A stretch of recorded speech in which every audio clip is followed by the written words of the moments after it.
Well, hi, all my friends. I hope you're doing better and well. Lots of things happening in the news, of course, with the our President Trump, signing a bunch of executive orders and things. So we'll see what happens. He's going to be naming a Supreme Court nominee, so that ought to be interesting. um, anyway, but I wanted to, before I read the Bible, to talk to you a little bit about your heart. If our heart is a part of our spirit, then and whatever you put into your heart, that's where your belief, your truth is, and that becomes a part of your spirit. So you hear all kinds of sayings that we have here in America, take to heart, if you follow your love, that there your heart will be also. So I decided to look up in the Bible different, verses, and I just kind of wanted to read off just beginnings of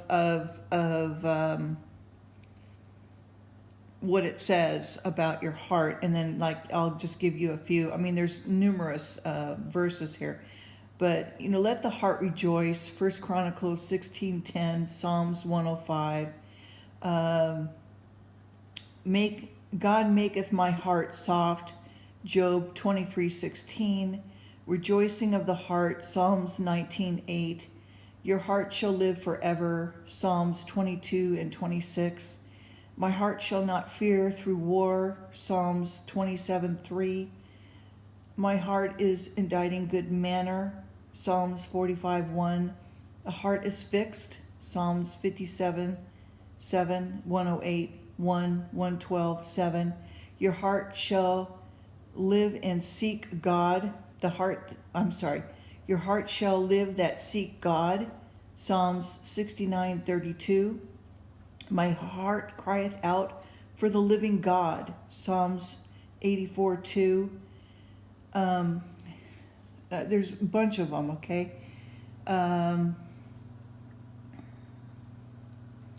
Who can say my heart is clean? Proverbs 29.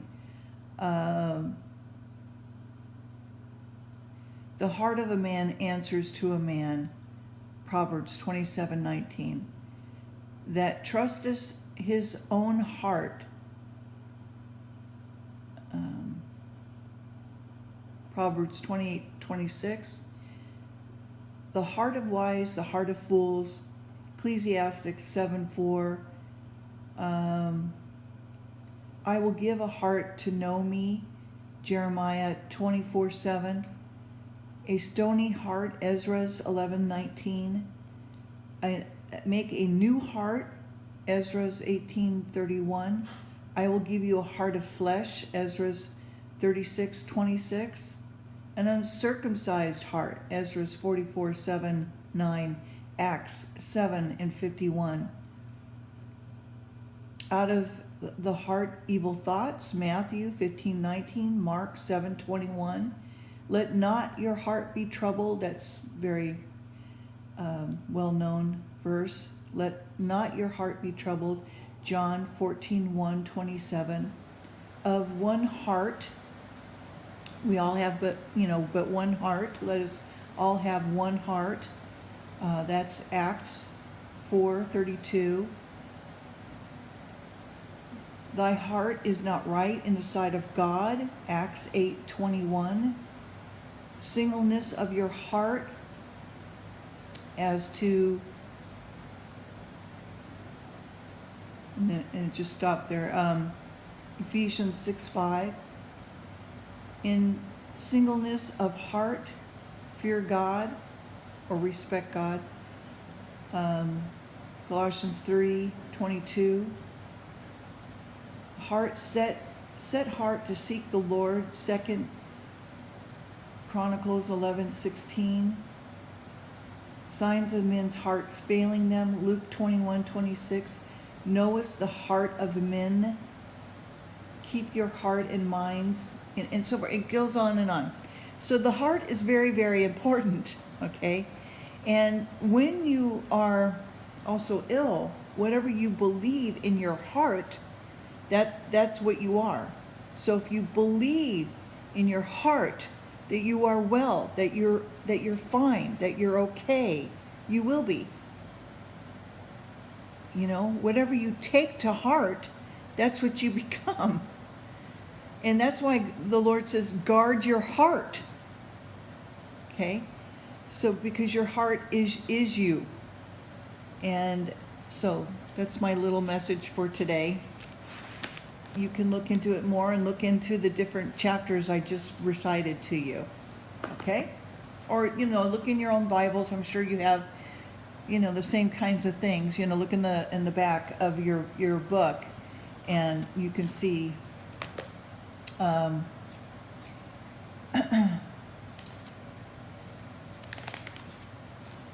what's there. So, okay, so now we're at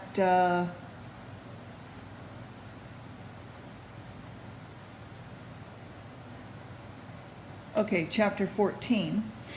And Joab instructs a widow of Tekoah how to incline the king to bring home Absalom. Joab sent to bring him to Jerusalem. Remember, he took off after he killed Ammon. And David mourns for him. And really, he loves him very much, wants him back. So, now Joab, the son of Zeruiah, perceived that the king's heart was toward Absalom. So, he loved him very much.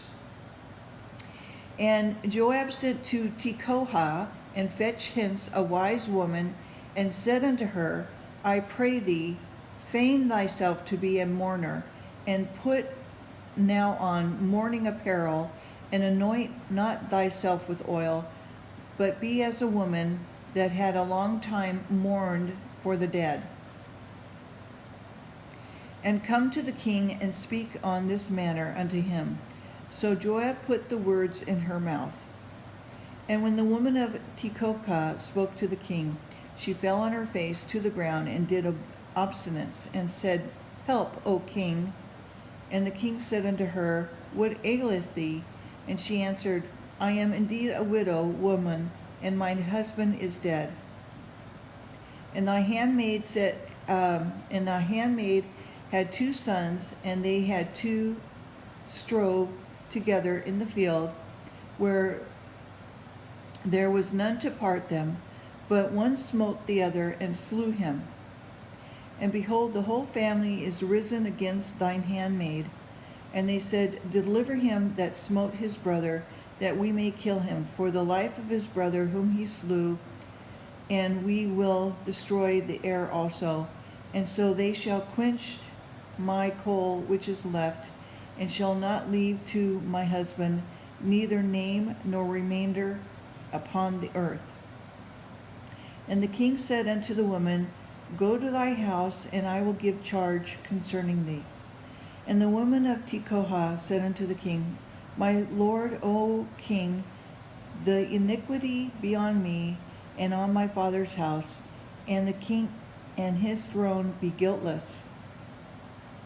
And the king said, Whosoever saith aught unto thee, bring him to me, and he shall not touch thee any more.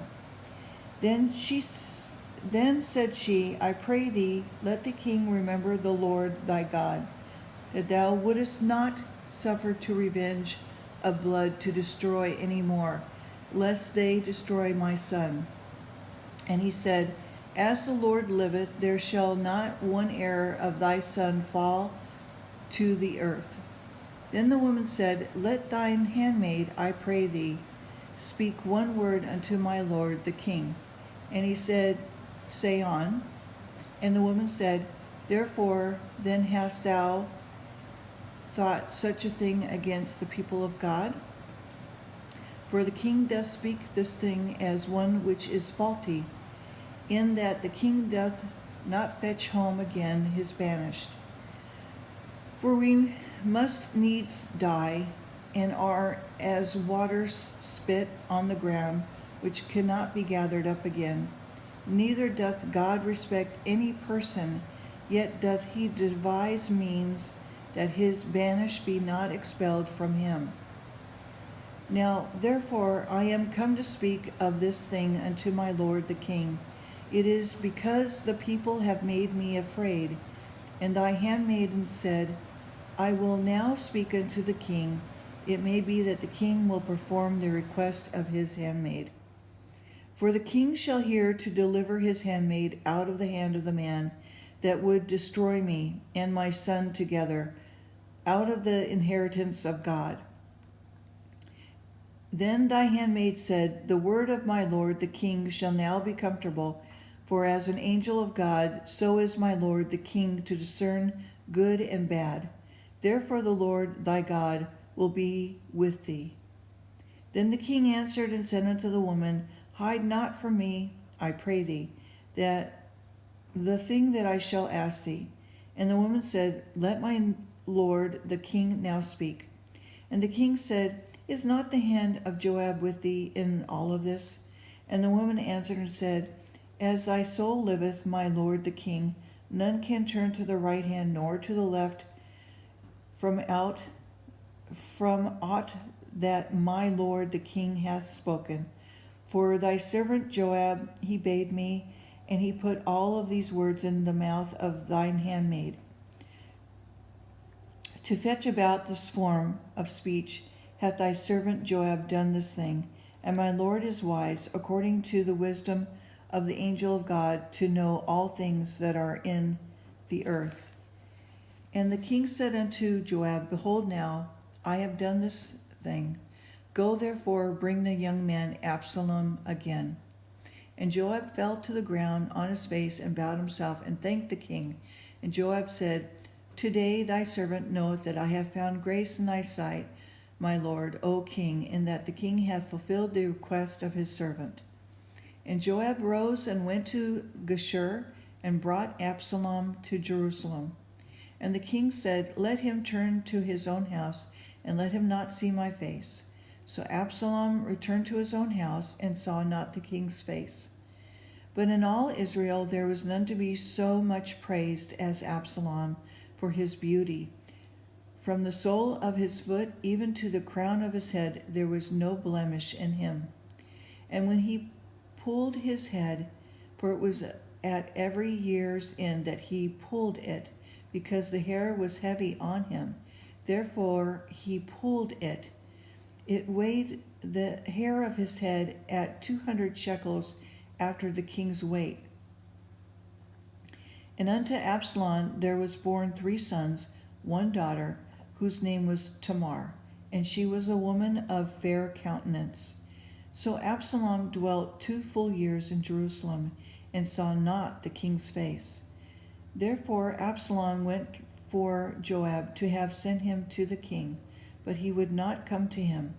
And when he sent again the second time, he would not come. Therefore he said unto his servants, see, Joab's field is near mine, and he hath barley there. Go and set it on fire. And Absalom's servants set the field on fire. Then Joab arose and came to Absalom unto his house, and said unto him, wherefore have thy servants set my field on fire? And Absalom answered Joab, behold, I sent unto thee, saying, come hither, that I may send thee to the king, to say, wherefore am I come from Geshur? It had been good for me to have been there still. Now therefore let me see the king's face, and if there be any iniquity in me, let him kill me. So Joab came to the king and told him, and when he had called for Absalom, he came to the king and bowed himself on his face to the ground before the king, and the king kissed Absalom. Okay, that's it for the reading for today. I hope that you have a blessed day, and I will talk to you soon. Leave me a thumbs up, leave me a comment. I love all the comments so far. Thanks, bye.